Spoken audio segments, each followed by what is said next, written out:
السلام عليكم ورحمة الله وبركاته.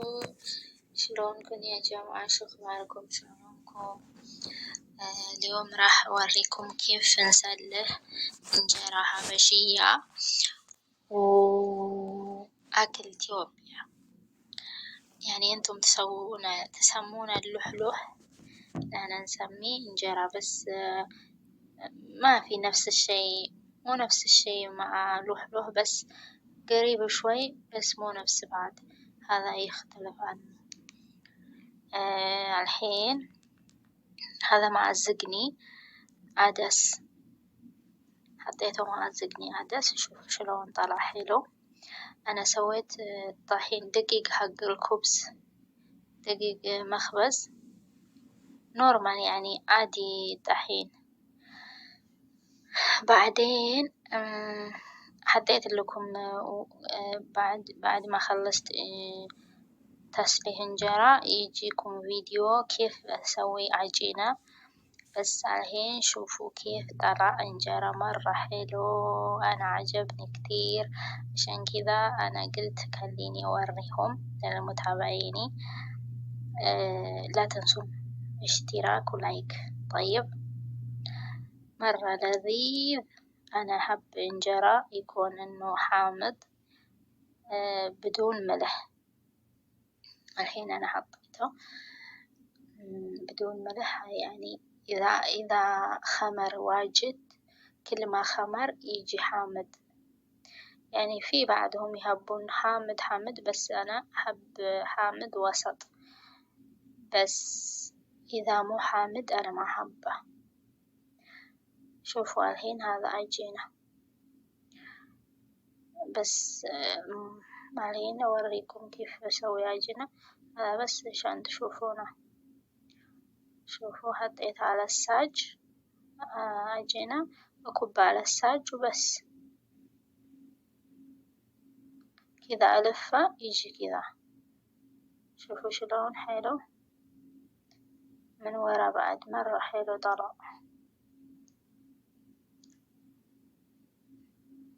شوفوا، يا سلام يا سلام، ما شاء الله ما شاء الله تبارك الرحمن، طلع مرة حلو، يعني لين مرة لين، مو يابس ولا شي. هذا الثالث قاعد يسلح. እሺ ጓደኞቼ የውላችሁ ይሄ ደግሞ ማታ ጋግሬ የተረፈው ሊጣውን እየጋገርኩት ነው። በጣም ነው ያማረው ሲያድር። እኔ ትንሽ ልጋግርና ጠዋት እጋግረዋለሁ ብዬ ታውኩት፣ እንዳልኩትም በጣም አምሮበት አደረ ማለት ነው። ሾፎ ኬፍ ሰዌ ሀይዳው ኪዛ እና ጓደኞቼ፣ ያው እንጀራው ሲያድር በደንብ ሲቦካ ያለውን ልዩነት እዩት። በጣም ነው የሚያምረው። አሁን ማታ የለቀኩት ትላንት የለቀኩት ቪዲዮ ላይ ያን ያክል አልነበረም። እኔም ስላላማረኝ ሊጡን አሳደርኩት ማለት ነው፣ ትንሽ ጋግሬ። አሁን በቃ የሚያምር ሆነ፣ አሽቀበጠ ትላላችሁ። በጣም ቆንጆ እንጀራ ሆነ እና እንደዚህ እየጋገራችሁ ብሉ። በመዳን ቤት የፎርኖ ዱቄት እንጀራ ጤፍ ነው የሚመስለው እኮ ይሄ ነጭ ዱቄት አይመስልም። እንዴት እንደሆነ ግን እንትን ማስፋት ትችላላችሁ፣ እንደኔ በአንድ ጎን ቆለል እንዳይልባችሁ። እኔ ዝም ብዬ ነው። ያኔ መጥበሻዋ በጣም ትንሽ ጥንጥዬ ናት። እዚህ ቪዲዮ ላይ ትልቅ ይመስላችኋል እንጂ እንጀራይቱ በጣም ትንንሽ ናት። ያኔ ለማስፋት ያን ያህል እንትን አለለም። ለዛ ነው ድፍት እያረኩ መጋግረው። ግን በጣም ነው ጣዕሙ ሲያድር፣ ጣዕሙ ቆንጆ ሆነ፣ ሆምጠጥ አለ። የእንጀራ ጣዕም ይዟል።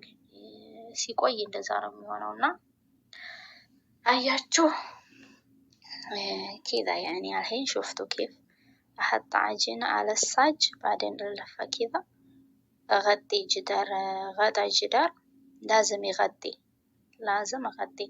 إذا ما غطيته يعني ما يصير الانجرة يتقلب، لازم يتغطي يستوي مثل ما هو. شوفوا طلع كذا. هذا انجرة لازم يكون يطلع عيون كثير، يجي حلو كذا. إذا ما في عين ما نسميه انجرة. طيب، إن شاء الله تعجبكم. لا تنسوا اللايك واشتراك. الحين راح أوريكم كيف أسوي زقني إيش اسمه عدس. أنا نسوي زقني باللحم اللي عندكم عادي، بس أنا ما عندي لحم. الحين أوريكم كيف أسوي زقني بالعدس. نفس الطريقة، طريقتها نفس اللحم تسوونه، بس عدس. شوفوا يا حلو يا ربي مرة كويس። እና ጓደኞቼ የምስር ወጥ አሁን እየሰራሁ አሳያችኋለሁ። ወደ ቀጣዩ እንሄዳለን ማለት ነው። የምስር ወጣችንን እንሰራለን። እንጀራችን በዚህ መልኩ ጋግረን ከጨረስን እናላችኋለሁኝ። ኑ እየጋገርን እንብላ፣ እንጀራ ጋግረን እንብላ እላችኋለሁኝ። መልካም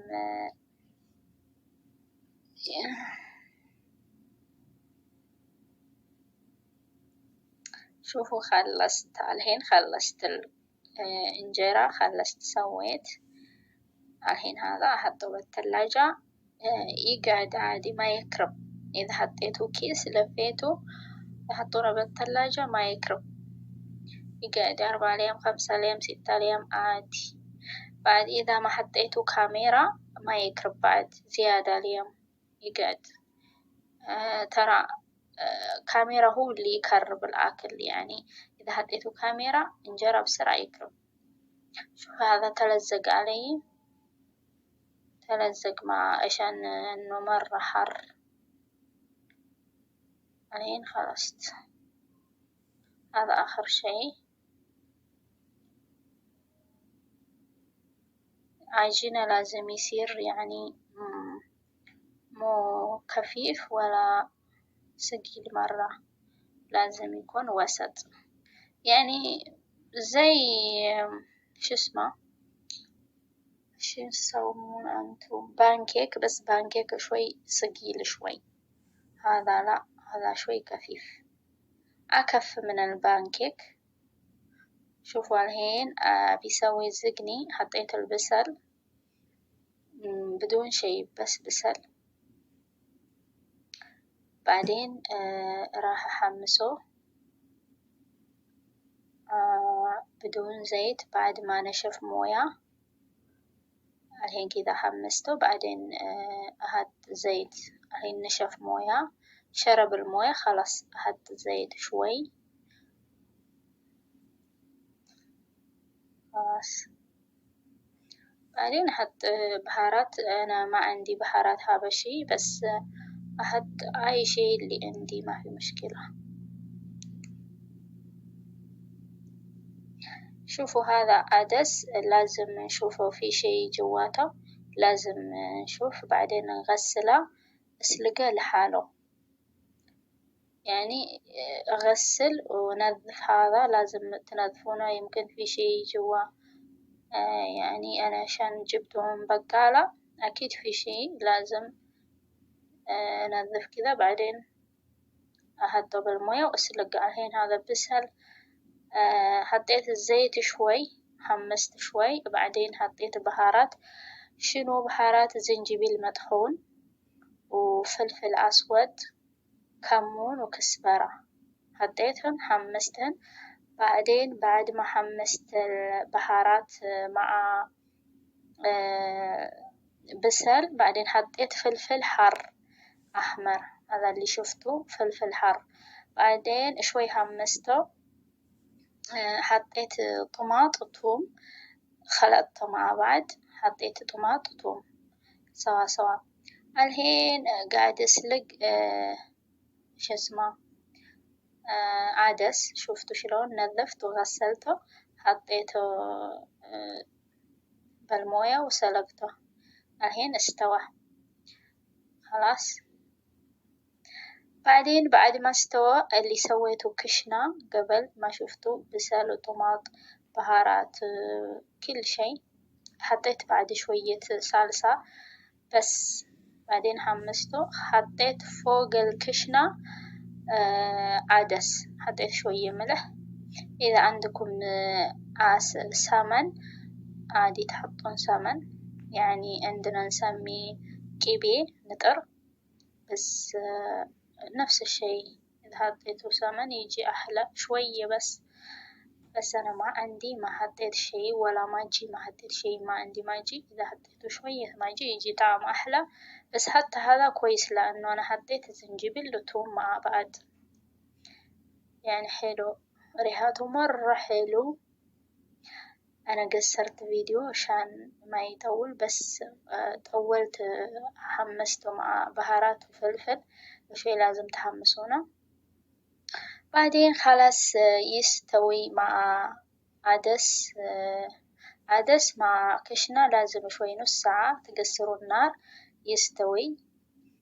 بعدين خلاص شوفوا شلون صار حلو، يا سلام. شوفوا ጓደኞቼ በመዳም ቤት እንግዲህ ምስር ወጣችንን እየሰራን እንገኛለን። እየበላችሁ ነው የምላችሁ። እኔ ምስር አግኝቼ ነው ከበቀላ ነው ያመጣሁት። አይበስልም ብዬ ነበረ፣ ግን በሰለ። የሚበስል አልመሰለኝም ነበር። እኔ በቃ ላገኘሁት ይዤው መጣሁ ማለት ነው። እናላችኋለሁኝ። አሁን እንደዚህ ወጤ በዚህ መልኩ ክሽን ብላን ትክትክ ብላ አብቅታለች። እዛ ወደ እንጀራችን ላይ እንዘረግባትና እናጫውታታለን ማለት ነው። እና ሾፍቱ ሽለውን ሄዶ هذا الزقني شنو عدس. بعدين أحط فيه فوقه هذا الزقني، أحط فوق الإنجرة. بعدين كذا ناكله، يجي حلو مرة حلو حلو حلو، يعني أكل نظيف. اللي تسوون بالبيت أي شيء يجي نظيف، يعني ما في زيت زيادة ولا ملح زيادة، يعني حلو للصحة. بالعافية بالعافية. الحين راح أوريكم كيف سويت عجينة مع بعض، يعني ورا عجينة كيف أصلحها. شوفوا أول شيء حطيت شو اسمه نص ملعقة شاي نص كاميرا. بعدين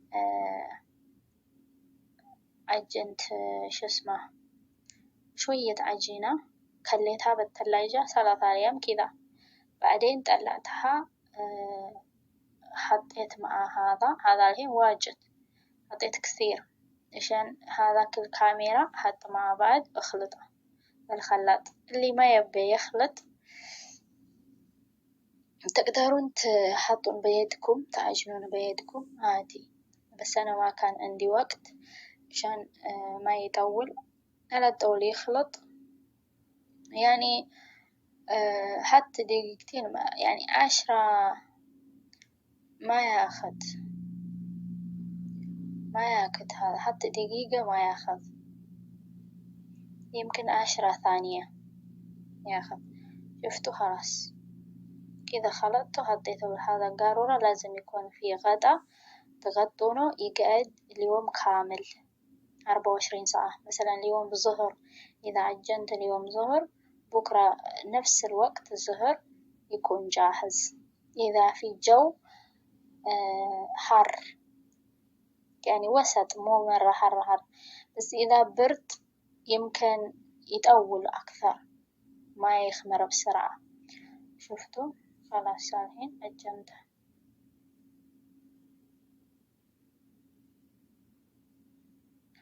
بالخلاط، هيطول على طول. بس أول شيء نخلط العجينة مع بعض، بعدين نحطه بالخلاط 5 ثانية كذا خلاص.